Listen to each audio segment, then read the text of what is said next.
Salut à toi, c'est Vincent, j'espère que tu vas bien. On se retrouve à nouveau pour parler de AI marketing et cette vidéo n'était pas du tout prévue, je pense que ça se remarque, hein, je suis dans un cadre qui est totalement différent du décor que j'ai l'habitude d'avoir dans les autres vidéos. Et je fais suite à une vidéo qui a été publiée sur la chaîne YouTube de AI Marketing France dans laquelle ils répondent à une autre de mes vidéos. Et j'aime pas trop ce principe de se renvoyer la patate chaude, mais là, quand j'ai vu le contenu de leur vidéo, mes bras en sont tombés et c'est absolument nécessaire que je te donne des éléments de compréhension supplémentaires pour que tu ne sois pas induit en erreur. Je t'explique tout en détail juste après l'intro. Comme d'habitude, si tu aimes le contenu que je te présente sur la chaîne, pense à cliquer sur le bouton j'aime, ça fait toujours plaisir et ça aide au référencement. Pense à partager cette vidéo et à t'abonner en cliquant sur la cloche pour rester informé de toutes les opportunités que je présente ici. Et enfin, si tu veux faire comme moi à mes débuts et gagner 1000 € par mois en travaillant 1 heure par jour seulement, il te suffit de cliquer sur le premier lien que tu vas trouver dans la description de cette vidéo, de t'inscrire. Et si ton inscription est validée et que tu es sélectionné, tu auras accès à tout un tas de méthodes qui sont inédites en France et qui sont exclusives pour faire tes premiers pas dans le business en ligne et ce, même si tu es débutant. On se retrouve tout de suite après l'intro pour parler de AI marketing. À tout de suite.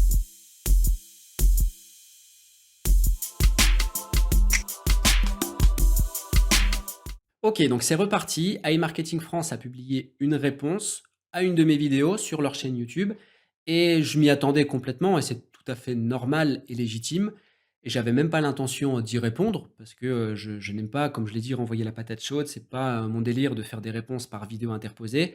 Maintenant, quand j'ai regardé la vidéo, honnêtement, c'est obligatoire que je te donne des éléments de réponse supplémentaires que tu dois absolument connaître pour ne pas être induit en erreur, tout simplement. Donc, ce qu'on va faire, c'est que je vais, comme la dernière fois, reprendre la vidéo et analyser les points qui sont évoqués par AI Marketing France. Et il y a notamment deux points principaux. Donc, c'est les objectifs de leur vidéo. Le premier objectif, c'est de prouver que c'est possible de créer plusieurs comptes sur Admitad et donc AdGoal. Ensuite, ils ont fait une analyse avec le site SimilarWeb pour pouvoir prouver qu'il y a du trafic qui provient de campagnes publicitaires pour aller vers le site, vers les différents sites d'agrégateurs. D'accord? Donc, on va voir ces deux points. Et entre ces deux points, on va voir un autre élément qui est très important aussi, et qui, moi, m'a choqué personnellement dans la vidéo, c'est qu'on nous explique à un moment donné les sources, ou plutôt les sites qui renvoient du trafic sur AI Marketing. Et on va faire un point sur ces éléments-là. Il y a des choses qu'il faut que tu connaisses. Donc, on va commencer. On va écouter la première partie, donc la partie où David nous explique pourquoi c'est possible d'avoir plusieurs comptes sur Admitad et donc AdGoal. Service de monétisation d'Admitad. Mhm. Et on va tout de suite descendre un petit peu plus bas dans la partie 2, donc participer au programme d'Admitad. Dans la partie D, qu'est-ce qui est écrit? L'enregistrement de plusieurs clients sous un même compte Admitad n'est pas autorisé, sauf approbation écrite par Admitad. Donc, je pense que là, la question, elle est vite répondue. Il n'y a pas besoin de polémiquer très longtemps sur le sujet. Il suffit simplement de savoir. Ok, donc après, il passe à la suite, il rentre pas dans le détail. Donc moi, j'ai juste une question à poser à David, du coup. Pourquoi est-ce que tu ne lis pas dans son intégralité le point D de l'article 2? Pourquoi tu ne lis pas jusqu'au bout tous les éléments qui sont évoqués ici? Alors, on va le faire. On va aller sur le site de Adegol, donc on l'est ici. On va aller faire le même chemin. On va aller retrouver en bas de page ici les termes, donc les conditions générales. On va traduire en français et on va aller retrouver notre phrase ici, qui est donc l'enregistrement de plusieurs clients sous un même compte Admitad n'est pas autorisé, sauf approbation écrite par Admitad. Alors avant d'aller plus loin, et avant justement de lire la suite, on va voir deux éléments. Premièrement, pourquoi on parle d'AdGoal alors qu'à la base, on évoquait l'affichage de du gain maximal sur Admitad ici, et non AdGoal.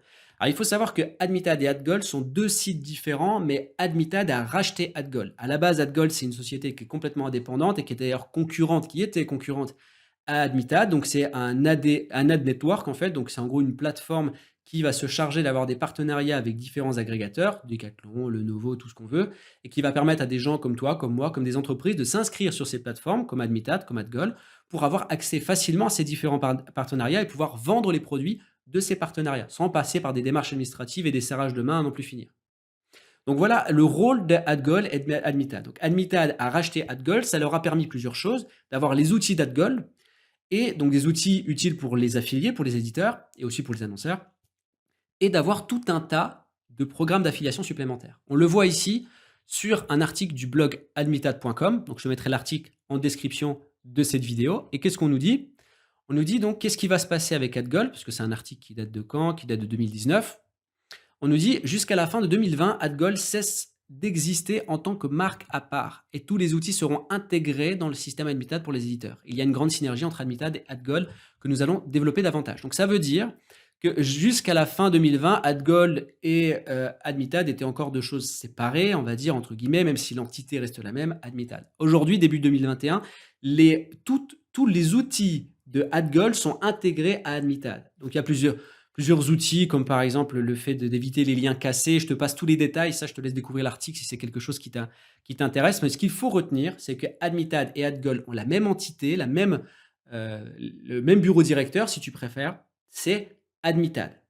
Par contre, il y a deux sites différents. D'accord? C'est deux sites vraiment différents avec là des conditions générales qui sont différentes entre Admitad et AdGoal. Je ne sais pas honnêtement pourquoi David a été rechercher les conditions générales d'AdGoal, puisque c'est Admitad qui nous intéresse. Mais bon, puisqu'on est sur ce terrain-là, on va rentrer dans le détail et on va montrer que aussi sur AdGoal, c'est interdit de créer plusieurs comptes. Donc, dans cette phrase, on a l'enregistrement de plusieurs clients sous un même compte Admitad n'est pas autorisé. Alors, qu'est-ce que ça veut dire? Qu'est-ce que c'est qu'un client et qu'est-ce que c'est qu'un compte Admitad? C'est deux choses différentes. Et lorsqu'on lit des conditions générales, il faut savoir de quoi on parle, quels sont les termes qui sont utilisés. Donc, généralement, on les retrouve au début des conditions générales. Ici, on a AdGoal, donc .de, est proposé par Admitad Monetize Technology, machin, machin. Donc, comme on l'a dit, Admitad a racheté AdGoal. Si après, dénommé Admitad. Donc, AdGoal, l'entreprise et l'entité AdGoal, dans le contrat, dans les conditions générales, est nommée Admitad, parce que ça appartient à Admitad. Donc, en clair, si on veut lire la phrase, on dit l'enregistrement de plusieurs clients sous un même compte AdGoal, si on voudrait faire une traduction. D'accord? Et ensuite, un client, c'est quoi? Les clients, au sens des présentes conditions générales, donc CGV, peuvent être des consommateurs aussi bien que des entreprises. Et qu'est-ce qu'un consommateur? Les consommateurs, au sens des présentes conditions générales de vente, sont des personnes avec lesquelles une relation commerciale a été établie, mais à qui aucune profession commerciale ou indépendante ne peut être attribuée. Donc, en clair, traduction, un consommateur, ça va être toi, moi, sans entité d'entreprise, d'accord? Donc, en tant qu'individu. Et entreprise, c'est voilà, j'ai une entreprise et du coup, je m'inscris en tant qu'entrepreneur. Ok, donc, un consommateur, c'est soit un individu sans entreprise, soit une entité, donc une entreprise. D'accord? Donc maintenant, on va faire la traduction de notre phrase et on va aller un peu plus loin. L'enregistrement de plusieurs clients, donc de plusieurs utilisateurs, de plusieurs individus ou de plusieurs entreprises, sous un même compte Admitad, donc sous un même compte AdGoal, n'est pas autorisé, sauf approbation écrite par Admitad. Donc ça veut dire que si Admitad l'autorise, c'est possible d'avoir un compte Admitad et plusieurs clients, donc plusieurs utilisateurs. Dans quel cas de figure ça peut se faire? Par exemple, j'ai une entreprise, j'ai un compte pour développer, j'ai un compte Admitad ou un compte AdGoal pour pouvoir développer mon entreprise et faire la promotion de différents programmes d'affiliation. Et dans mon équipe, j'ai un webmaster, j'ai un éditeur d'articles web, j'ai un YouTuber, j'ai ci, j'ai ça, et je veux qu'ils aient accès. Donc, je vais pouvoir donner un accès différent, pouvoir avoir plusieurs clients, d'accord, plusieurs utilisateurs. Donc, dans ce cas-là, avec l'approbation écrite d'Admitad, c'est possible. Je peux enregistrer plusieurs clients sous un même compte Admitad. Mais il n'y a toujours qu'un compte Admitad. Il y a plusieurs clients enregistrés autour de ce même compte Admitad. Et quand on continue, quand on va dans la suite, aucun client, et j'insiste, aucun client n'a le droit de détenir plus d'un compte Admitad. Si un client s'inscrit pour plusieurs comptes, Admitad est en droit d'annuler tous les comptes créés illégalement ainsi que le compte du client responsable sans préavis. Tout crédit réservé sur les comptes résiliés sera annulé. Donc ça veut dire qu'on a le droit d'avoir un compte Admitad avec plusieurs utilisateurs si on a l'autorisation exclusive d'Admitad, mais par contre, aucun client n'a le droit d'avoir plusieurs comptes Admitad. Dans les deux cas, il n'y a toujours qu'un compte Admitad. Donc après, on peut dire ce qu'on veut. On peut dire oui, mais moi, je crée plusieurs comptes, ça marche très bien, et nanana. Une entreprise de l'ampleur d'iMarketing et qui a des prétentions comme elle a des prétentions, doit obligatoirement respecter les règles et les conditions générales de ses partenaires. Sinon, ça en devient un business qui est instable et qui peut s'écrouler à n'importe quel moment. aucun architecte ne construirait une bâtisse sur du sable. Il saurait au moment même où il commencerait à mettre la première pierre qu'elle est vouée à s'effondrer. C'est exactement la même chose ici. Et on en revient donc à notre éternel problème. Ici, le gain maximal d'hier correspond bien à un éditeur qui utilise Admitad parce que tous les programmes d'affiliation, tout ça, tous les ressources de AdGold ont été aspirées par Admitad et sont présents sur Admitad. Et on le sait, iMarketing utilise Admitad pour faire la promotion de ses agrégateurs. Et ça, ce sera le sujet justement de la vidéo qui était prévue initialement lundi. Donc je t'en parlerai ça à la fin de cette vidéo. Et donc pour revenir ici, juste pour rappeler et rafraîchir un petit peu les mémoires, lorsque moi j'ai posé la question au service technique de Admitad pour savoir réellement si ici ce montant prenait en compte tous les éléments qui étaient autour d'un éditeur ou si on pouvait diviser certaines parties dans différents subs ou dans différents comptes ou autres. Donc ma question c'était, dans les résultats affichés gain maximal d'hier, cela prend en compte le chiffre réalisé par un seul sub d'un compte éditeur ou est-ce que cela prend en compte tous les chiffres réalisés par un compte éditeur? Tous les subs confondus. Merci par avance. Et la réponse est claire.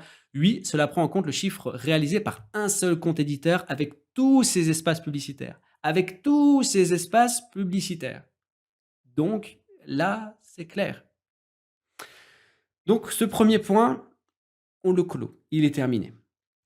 On peut maintenant passer donc à la suite de la vidéo et des explications. Alors avant de passer au cœur du sujet et de l'analyse des campagnes de pub qui auraient envoyé du trafic sur les différents agrégateurs, on va s'intéresser à la 11 minutes 28 ici et c'est Cyril qui va prendre la parole. Alors, je vais me remettre ici sur le bon endroit. Ok, donc ici, ils sont en train d'expliquer que sur le site iMarketing, je vais me mettre en grand pour que ce soit clair, sur le site iMarketing, quand on fait une analyse des statistiques, on a ici le top des sites internet référents qui envoient du trafic sur iMarketing. Bien sûr, en premier lieu, il y a INB Network parce que c'est aussi une entité iMarketing. Ensuite, il y a un site que je ne connais pas. Ensuite, il y a un autre site. Et ensuite, il y a iGestion. Ça veut dire qu'en gros, quand les gens vont sur iGestion, dessus, il doit y avoir un lien où ils cliquent et que ça les renvoie sur iMarketing. Pareil que sur INB Network, le premier lien qui est en haut à gauche, si on clique dessus, ça nous renvoie sur iMarketing. C'est pour ça qu'ils sont dans le top des sites qui renvoient le trafic sur iMarketing. Et c'est là où il y a quelque chose qui me perturbe, qui m'a même choqué, et j'attends à ce que tu me donnes ton avis en commentaire de cette vidéo. On va écouter ce que dit Cyril. Donc, on va commencer à peser dans la balance. Ouais. Alors, juste pour préciser, parce que certains, ça va pas leur échapper, le AI-marketing-register.com, c'est quelqu'un de très malin, en fait, qui a copié-collé la page d'iMarketing, qui a mis son lien à lui de référencement pour qu'on s'enregistre sur son compte. C'est quelqu'un de très intelligent, j'imagine. Et il a une bonne visite. Mais ce n'est pas les iMarketing officiels. Hein. C'est quelqu'un qui a créé une page de toute pièce, qui a vraiment tout copié et qui envoie sur iMarketing avec son lien d'affiliation, donc quelqu'un de malin qui a percé là au niveau de la visite. Mais c'est vrai. Donc voilà, donc là on va s'arrêter là. Juste sur bien, voilà. Ici, Cyril nous explique que ce site-là envoie du trafic sur iMarketing et qu'il est clairement visible dans les systèmes d'analyse. Donc ça veut dire que iMarketing en a connaissance. Ce site-là n'est pas le site officiel. Et il utilise exactement le même site pour mettre son lien d'affiliation. J'ai retrouvé, moi j'ai retrouvé le site en question, on va pouvoir le retrouver ici. Effectivement, c'est vrai. Là, on croirait se trouver sur le site d'iMarketing, sauf que non. Si je clique quelque part, ça va me renvoyer sur le site d'iMarketing avec le lien d'affiliation de la personne. Donc, Cyril nous dit que cette personne est intelligente parce qu'elle a fait ça. Moi, je me dis, mais quelle entreprise aujourd'hui accepterait qu'on copie son site internet, qu'on le publie en prenant un nom de domaine, ce qui est légal, hein, en prenant un nom de domaine qui utilise une marque pour mettre son lien d'affiliation? Mais honnêtement, quelle entreprise n'attaquerait pas en justice une telle démarche ou ne ferait pas justement arrêter complètement l'existence de ce site? C'est complètement irrationnel et c'est pas intelligent. C'est d'un point de vue marketing, c'est complètement hors la loi, quoi. Enfin, bon, dites-moi en commentaire ce que vous en pensez. Je ne veux pas trop m'attarder sur ce point-là. Et on va aller donc au reste de la vidéo. Maintenant, ce qui va nous intéresser, c'est d'écouter ce que David et Cyril va nous dire à partir de la 21e minute de la vidéo. 21:04 pour être exact. Et c'est David qui va prendre la parole et qui va nous démontrer que iMarketing produit bel et bien de la publicité et que ces publicités envoient du trafic sur des agrégateurs. Donc là, en l'occurrence, il a pris pour exemple l'agrégateur G2A.com. Donc il va nous montrer que iMarketing fait partie des éditeurs qui envoient du trafic sur G2A.com. Donc on va écouter l'extrait de la vidéo et ensuite je te donnerai mon analyse. Donc c'est parti. Il y a encore un marché énorme qu'il peut développer.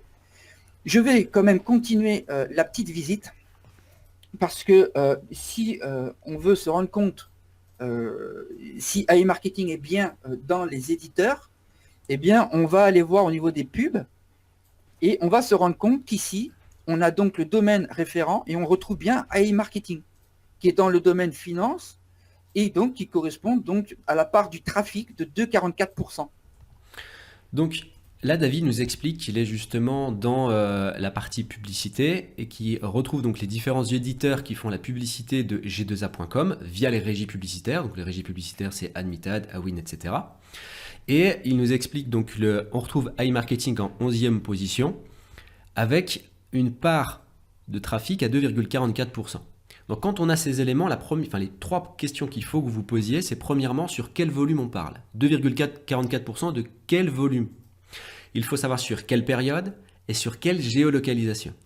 Alors on a la réponse à deux de ces questions. La première, c'est au niveau de la géolocalisation. David a sélectionné France ici. Pour avoir un statistique le plus précis, il aurait fallu choisir monde parce que nos robots sont censés justement faire de la publicité à l'international. Mais bon, ça on va pouvoir le faire, je vais te montrer ensuite ce que ça donne au niveau statistique sur le plan international. Et au niveau de la période, on est sur des résultats qui sont entre février 2021 et avril 2021, soit 3 mois. Maintenant, il va falloir qu'on retrouve le volume, sur quel volume on se base. On le verra un peu plus loin dans la vidéo. Donc je vais laisser David continuer son explication. Vous voyez? Donc là, on n'est pas sur de la publicité AdSense, on est vraiment sur de la publicité via les sites d'affiliation et notamment Admitad. Donc là, David nous donne une information très importante. Il nous explique qu'on n'est pas sur la publicité AdSense. Donc on n'est pas sur du Google Ads, par exemple. On n'est pas sur ce que tu vas pouvoir retrouver sur des recherches sur Google directement. Et ça, il le dit très bien parce que les noms de domaine qui utilisent Ads ont la petite coche en noir qu'on voit ici. Donc là, iMarketing ne l'a pas. Et il nous précise que c'est de la publicité qui est réalisée via les régies publicitaires. Donc comme je l'ai dit, Admitad, Awin, etc. Donc on continue. Voilà. Il est aussi... Et juste, donc c'est un point très important à comprendre, hein, cet élément-là. On n'est pas sur du ads là, dans l'explication. Possible qu'ils utilisent Awin. Hein. Voilà, donc là, on a une trace évidente de ce que iMarketing fait dans l'activité qui rapporte de l'argent à G2A. Donc là, on est en train de prouver tout simplement qu'il y a une véritable activité de publicité de la part d'iMarketing qui amène des clients à G2A et qui prouve par conséquent que si c'était un Ponzi et que vraiment c'était derrière des génies du crime, on va dire, pour pouvoir construire un truc aussi bien fait qui nous donne l'impression qu'il y a des ventes mais qu'il n'y en a pas, ben là on voit qu'il y en a des ventes et pas un petit nombre de ventes puisque ça apparaît chez le prestataire G2A dans SimilarWeb, donc un outil d'analyse de site qui prouve qu'il y a énormément de ventes générées par l'intermédiaire d'iMarketing pour cet éditeur. Enfin, pour cet annonceur. Donc là, ce que nous dit Cyril est très important et c'est un point culminant dans cette vidéo, dans le contenu qu'il propose, puisqu'il nous explique que les éléments de présentation, donc l'analyse qu'ils viennent de faire, nous explique qu'il y a une activité de publicité par l'intermédiaire d'iMarketing qui envoie du trafic chez les agrégateurs et que c'est une preuve qu'il y a des ventes et pas qu'un peu, qu'il y a énormément de ventes. Alors, on va rentrer dans le détail parce que lorsqu'on présente des chiffres, c'est aussi très important de comprendre de quoi on parle. Et ici, pour parler justement du volume sur lequel fait référence les différentes parts en pourcentage ici, on le voit sur cette partie de la vidéo ici. Je vais agrandir pour que tout le monde puisse le voir. On a ici 8000 visites issues des display ads.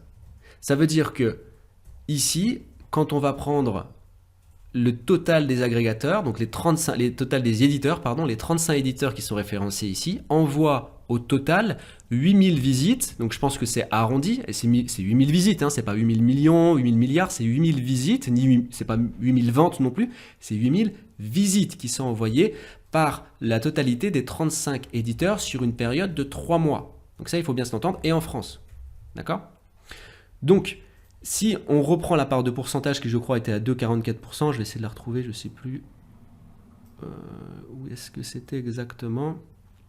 Voilà, iMarketing, 2,44%. Donc, si je prends une calculatrice et que je vais faire 8000 fois 0,0244 pour avoir la conversion en pourcentage, donc 8000 fois 0,0244, ça nous fait 195 visites qui est envoyées par iMarketing sur 3 mois via le réseau display.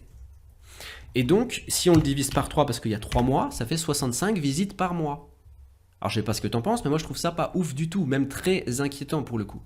Et je vais t'expliquer ce qu'est qu'un réseau display. Parce que finalement, encore une fois, c'est bien d'utiliser des termes techniques, mais c'est normal que tu ne connaisses pas. Il faut au moins avoir pratiqué une fois pour connaître, ou au moins s'y être intéressé. C'est quoi un réseau display? Donc, on va retrouver une définition sur Google, ce que tu peux faire toi-même. Définition de la publicité display. La publicité display, aussi appelée publicité en ligne, est une forme de publicité qui utilise des affichages graphiques que l'on diffuse sur Internet. Les affichages peuvent être des vidéos, des images ou des animations graphiques comme les GIFs, etc.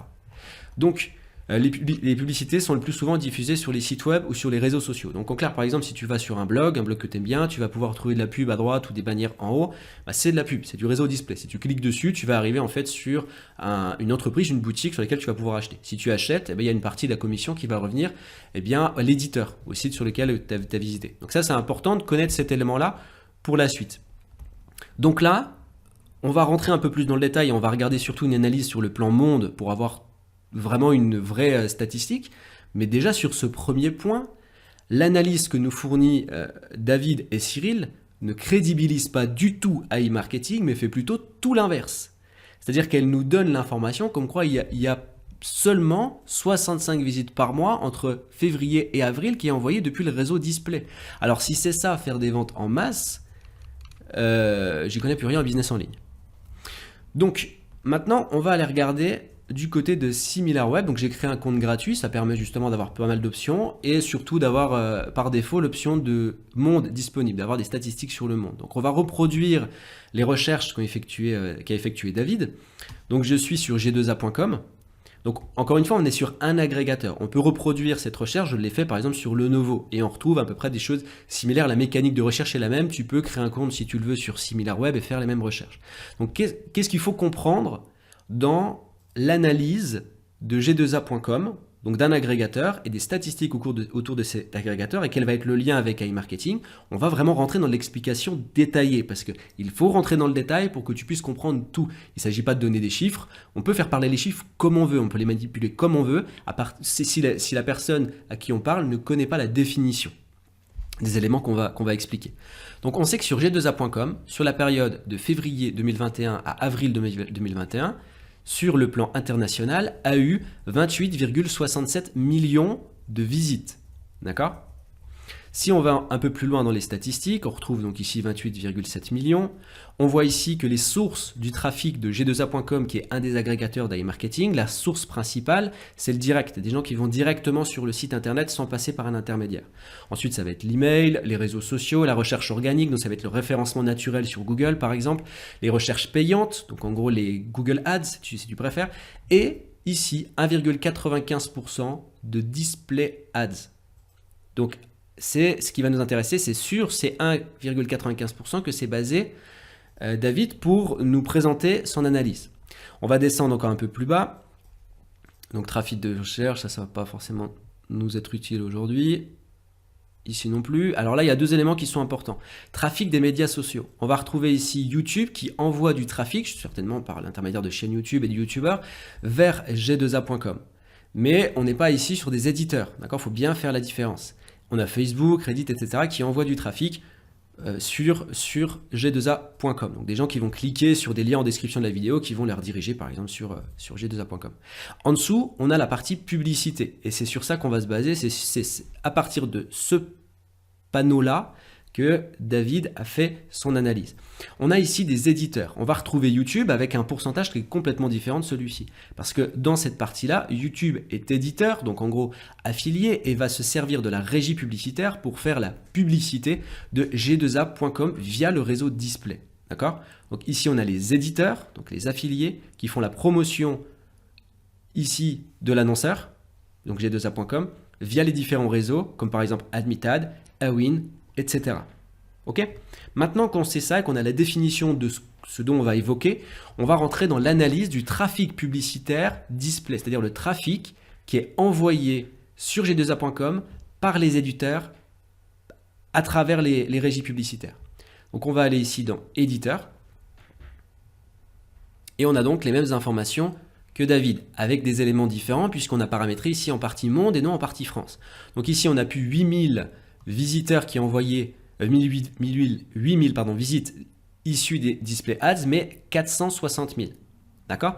Donc 460 000 à travers 1812 éditeurs qu'on va retrouver ici. C'est-à-dire que la totalité de ces 1812 éditeurs envoie au total 460 000 visites donc issues des display ads.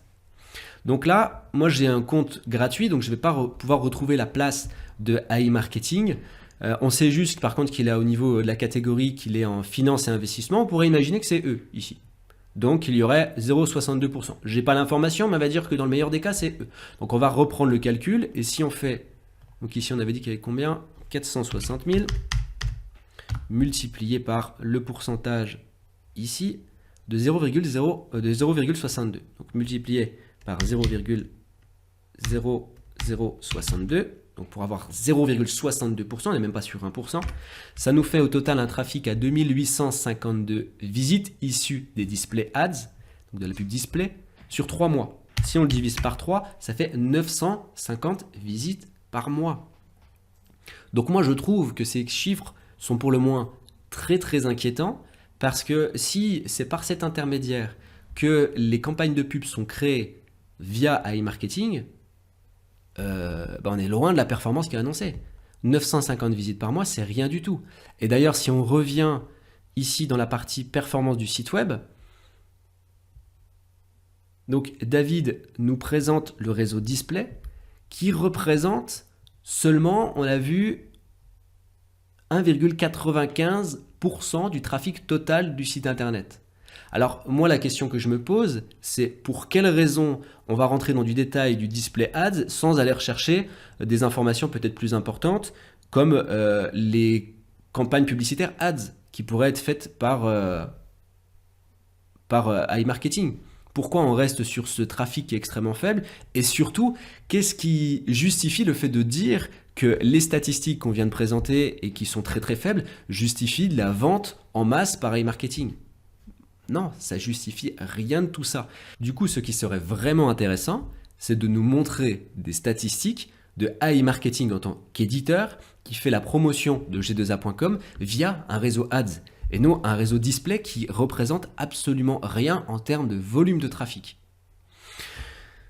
Donc voilà pour les explications. On peut même encore aller un peu plus loin. Si on repart dans éditeur ici, on peut même faire un tri ici par régie. Parce qu'on a dit qu'ils peuvent utiliser différentes régies. On peut avoir Admitad d'un côté, mais on peut avoir Adwin aussi. Donc si on met Admitad, ici par exemple, on a plus que 25 000 visiteurs qui sont envoyés via le réseau Ads.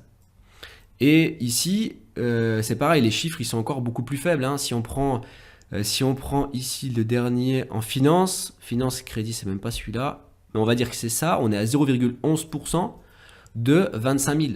Si on va chercher Awin, on est sur 35 000. Et là, même système, finance, ça pourrait être celui-ci, 0,26%. 0,26% de 35 000.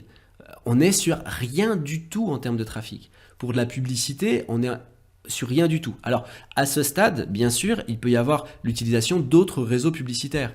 La seule chose que j'explique, c'est que la présentation que vous faites, David et Cyril, ne prouve rien du tout. Et ne prouve vraiment rien du tout. Donc c'est un peu dérangeant de présenter des analyses comme ça lorsqu'on porte les compétences que vous avez. C'est un peu dommage parce que ça peut vraiment porter les gens à la faute et les induire en erreur. Donc je vais en venir du coup à ma recommandation. La recommandation que je fais à tous, c'est de retirer vos fonds propres sur AI Marketing.